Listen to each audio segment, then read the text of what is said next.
दोस्तों, आज हम बहुत ही इंटरेस्टिंग और महत्वपूर्ण टॉपिक पर चर्चा करने वाले हैं। आज का टॉपिक है शंकु और गोला यानी कोण एंड स्फीयर का पृष्ठीय क्षेत्रफल और आयतन कैसे ज्ञात करते हैं, उनका मैकेनिज्म क्या है। इससे पहले हम घन का नाप और बेलन के फॉर्मूलाज का मैकेनिज्म जान चुके हैं। अपना टॉपिक शुरू करते हैं शंकु के वक्र पृष्ठीय क्षेत्रफल से, जिसका आधार वृत्ताकार है और इस तरफ को ये कुछ इस तरह का नुकीला है। यह बहुत ही इंटरेस्टिंग ज्योमेट्रिकल शेप है। क्यों इंटरेस्टिंग है? क्योंकि आप देख पा रहे हैं ये इस तरफ से वृत्ताकार है और एक विशेषता और ये है कि इसकी एक खड़ी ऊंचाई है जिसे हम हाइट कहते हैं और h से डिनोट करते हैं, और एक ऊंचाई इसकी इस तरफ को है जिसे हम स्लांट हाइट यानी तिर्यक ऊंचाई कहते हैं और L से डिनोट करते हैं। इस इंटरेस्टिंग ज्योमेट्रिकल शेप का पृष्ठीय क्षेत्रफल ज्ञात करने के लिए हम एक वृत्ताकार गत्ते के टुकड़े का प्रयोग करेंगे। यह एक वृत्ताकार गत्ते का टुकड़ा है जिसे मैंने 4 बराबर भागों में बांट रखा है। इसका एक भाग मैं हटा लेता हूँ, इसे मैंने काट के रखा था। इसे इसलिए हटाया गया तभी तो इसे मोड़ करके हम एक शंकु बना सकते हैं। जैसे इस तरह से मोड़ लिया गया तो यह बिल्कुल इस प्लास्टिक के शंकु की तरह शंकु हमारे पास बन जाता है। इस शंकु की सहायता से हम वक्र पृष्ठीय क्षेत्रफल ज्ञात करने की कोशिश करेंगे। अब इसे हम पुनः खोल देते हैं। जब हमने खोल दिया तो आप देख रहे हैं कि इसमें एक लाइनें लगाई गई हैं। इसमें लाइनें क्यों लगाई गई हैं? इन लाइनों का मतलब यह है कि इस शंकु के पृष्ठ को छोटे छोटे त्रिभुजों में बांटा गया है। छोटे छोटे में इसलिए बांटा है ताकि जो शंकु की गोलाई है वो खत्म हो जाए और जो त्रिभुज का आधार है वो सीधा हो जाए, बिल्कुल स्ट्रेट। अब इस शंकु का वक्र पृष्ठीय क्षेत्रफल ज्ञात करेंगे जो होगा त्रिभुज 1 का क्षेत्रफल, त्रिभुज 2 का क्षेत्रफल, त्रिभुज 3 का क्षेत्रफल। इस तरह से इसमें अनगिनत त्रिभुज हैं तो हम लिखेंगे त्रिभुज n का क्षेत्रफल। जब हम इसे कैलकुलेट करेंगे तो हमारे पास आएगा शंकु का वक्र पृष्ठीय क्षेत्रफल बराबर है त्रिभुज 1 का क्षेत्रफल जो होगा 1/2 आधार गुना ऊंचाई, जिसके लिए हम लिखेंगे b1 इंटू h। आधार के लिए b1 और ऊंचाई के लिए h। दूसरे त्रिभुज के क्षेत्रफल के लिए आधार लिखेंगे हम b2 और ऊंचाई h। इस तरह से करते करते हमारे पास आएगा शंकु का वक्र पृष्ठीय क्षेत्रफल बराबर है 1/2 आधार b1 जमा b2 जमा b3 जमा करते करते bn और मल्टीप्लाई कर देंगे h से। जितने भी त्रिभुज बनी हैं उनका आधार b1 b2 b3 ये क्या है? इस शंकु की परिधि है। जैसे इस तरह से हम मोड़ देते हैं इसे तो ये शंकु की परिधि है। शंकु की परिधि वृत्ताकार है। वृत्ताकार है तो हम लिखेंगे वृत्त की परिधि 2πr और मल्टीप्लाई बाई h की जगह लिखेंगे हम l, क्योंकि जो त्रिभुज की ऊंचाई है वो शंकु की स्लांट हाइट है तो जिसे हम l से डिनोट करते हैं। तो इस प्रकार हमारे पास इस शंकु का वक्र पृष्ठीय क्षेत्रफल प्राप्त होता है πr/l। ये तो बात हुई एक खोखले शंकु की। मान लेते हैं कि यह शंकु खोखला नहीं है, यह एक लकड़ी के टुकड़े का बना है, या यूं कहें कि इसे हमने बंद कर दिया है। तो इसे बंद करने के लिए हमें एक वृत्ताकार ढक्कन की आवश्यकता होगी जो कि कुछ इस प्रकार का वृत्ताकार ढक्कन है।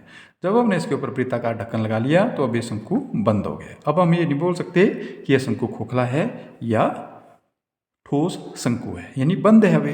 तो बंद किया गया वृत्ताकार ढक्कन लगा करके, तो उस वृत्त का क्षेत्रफल भी इसके वक्र पृष्ठीय क्षेत्रफल में जुड़ जाएगा। जब शंकु के वक्र पृष्ठीय क्षेत्रफल में इस वृत्त का क्षेत्रफल जोड़ दिया जाएगा तो इस शंकु का संपूर्ण पृष्ठीय क्षेत्रफल कहलाएगा। शंकु का पृष्ठीय क्षेत्रफल ज्ञात करने के बाद अब बात करते हैं इस शंकु के आयतन की, यानी इस शंकु का आयतन हम कैसे ज्ञात करें।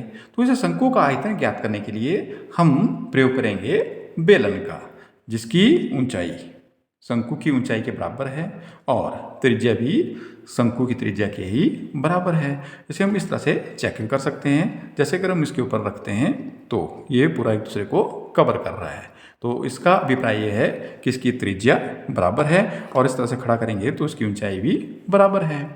अब इसका आयतन ज्ञात करने के लिए हम इस शंकु को पानी से भरेंगे और वो पानी इस बेलन के अंदर डालेंगे और देखेंगे कि कितनी बार में यह बेलन पानी से भर जाएगा। मैंने पहला शंकु लिया है पानी से भरा हुआ और इसे मैं बेलन के अंदर डाल रहा हूँ। दूसरा शंकु बेलन के अंदर डाला गया। तीसरा शंकु बेलन के अंदर डाला गया तो बेलन पूरी तरह से भर गया है, जो यह दर्शाता है कि यदि इस बेलन को 3 बराबर भागों में बांट लिया जाता है तो एक बार में केवल यह शंकु इसके 1/3 भाग को ही पानी से भर सकता है। यानी इसका जो आयतन है वो बेलन के आयतन का 1/3 है। तो इस प्रकार हम कह सकते हैं कि शंकु का आयतन होगा 1/3 πr²h। πr²h इस बेलन का आयतन है। इस बात को हम आकृति की सहायता से भी समझ सकते हैं कि बेलन को 3 बराबर भागों में बांटा जाएगा और एक भाग को कलर कर दिया जाएगा। तो क्यों कलर किया जाएगा? क्योंकि ये शंकु केवल इसके 1/3 भाग को ही पानी से भर रहा है। तो उसकी भिन्न लिखेंगे हम। उसका जो फ्रैक्शन होगा कलर पार्ट का वो होगा 1/3 और πr²h लिखने का अभिप्राय यह है वो बेलन का आयतन है। हम कह सकते हैं कि इस शंकु का आयतन बेलन के आयतन के 1/3 के बराबर होता है। इस प्रकार से जब हम गणित को सीखने का प्रयास करते हैं तो किसी भी कंसेप्ट को रट्टा लगाने की आवश्यकता नहीं रहती है।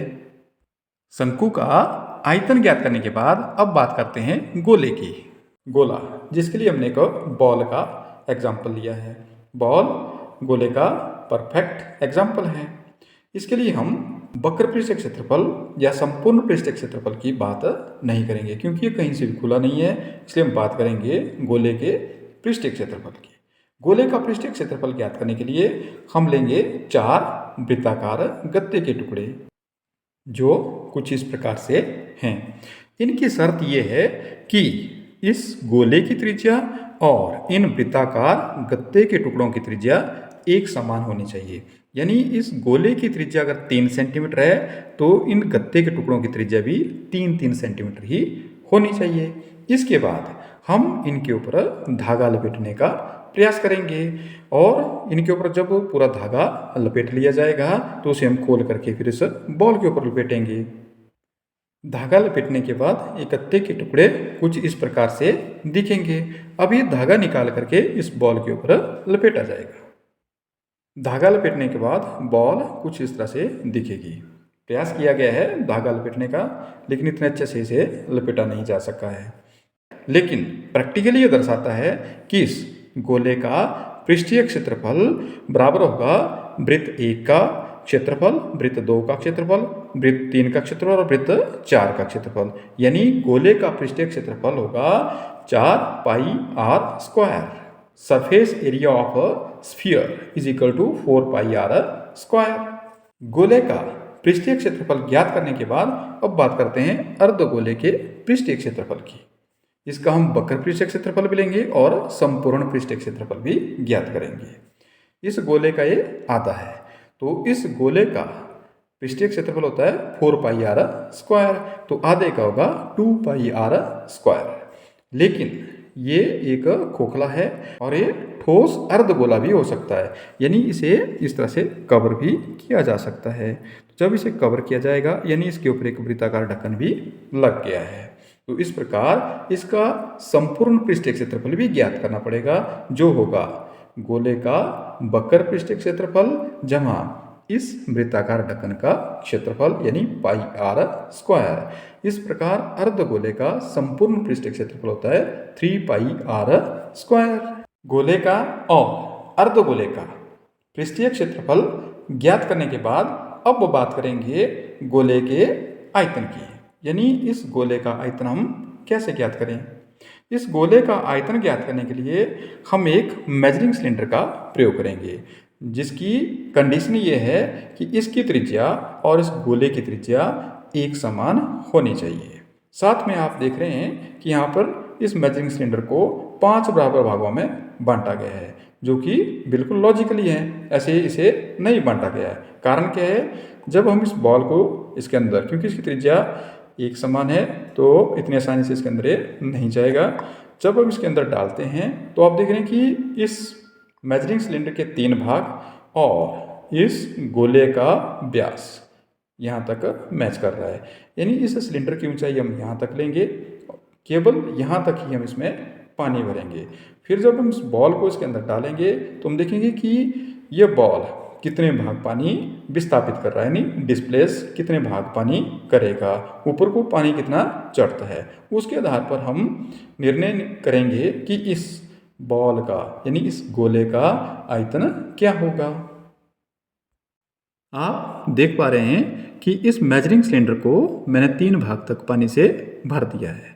अब मैं इसके अंदर बॉल डालता हूँ इस तरह से, तो बॉल नीचे नहीं जा रही है क्योंकि खोखली है, तो इसे डिवाइडर की सहायता से नीचे प्रेस करने की कोशिश की जाएगी। जैसे ही मैं इसे नीचे प्रेस करता हूँ, देखते हैं कितने भाग पानी ऊपर उठता है। जैसे ही बॉल को नीचे प्रेस किया गया, 2 भाग पानी साफ देख रहे हैं यहाँ पर, 2 भाग पानी ऊपर आ गया है, यानी इस बॉल ने 2 भाग पानी डिस्प्लेस कर दिया है, विस्थापित कर दिया है। अगर 1 भाग पानी विस्थापित किया होता तो हम लिखते 1/3 पाई आर स्क्वायर एच, लेकिन इसने 2 भाग पानी विस्थापित किया है, इसलिए हम लिखेंगे गोले का आयतन बराबर है 2/3 बेलन का आयतन पाई आर स्क्वायर एच। तो इस प्रकार जब हम इसे सॉल्व करेंगे, यानी जो h है बेलन की जो ऊंचाई है वो इस गोले का व्यास है, व्यास होता है 2 गुणा त्रिज्या। तो इस प्रकार जब कैलकुलेट किया जाएगा तो हमारे पास इस गोले का आयतन आएगा 4/3 पाई आर क्यूब, और अर्धगोले की बात करें तो आएगा 2/3 पाई आर क्यूब। अंत में इतना ही कहना चाहूँगा कि हम गणित को गणित की तरह ही सीखने का प्रयास करें। कोई भी फार्मूला सीखे उसे अगर हम मैकेनिज्म की सहायता से सीखते हैं तो वह हमारे लिए परमानेंट हो जाता है, स्थायी हो जाता है, वो कभी हमें भूलेगा नहीं और उसके प्रति हमारे मन में किसी प्रकार की कन्फ्यूजन भी नहीं होगी। वीडियो आपको कैसा लगा ज़रूर कमेंट कीजिएगा, लाइक कीजिएगा। चैनल पर पहली बार आए हों तो सब्सक्राइब करना ना भूलिएगा। Thank you.